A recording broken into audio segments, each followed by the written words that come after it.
I woke up this morning and my brother just ghosted me. Completely vanished.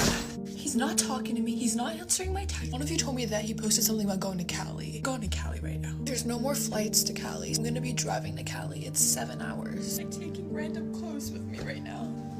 Am I overthinking this? Like, he probably just went to Cali to take a break from me. He does not get to take a break from me. I'm losing it. I'm losing it. Am I crazy? The whole world can ghost me. Not my brother. No. I will chase you down, Moni. I swear I feel like I'm gonna faint. I have to try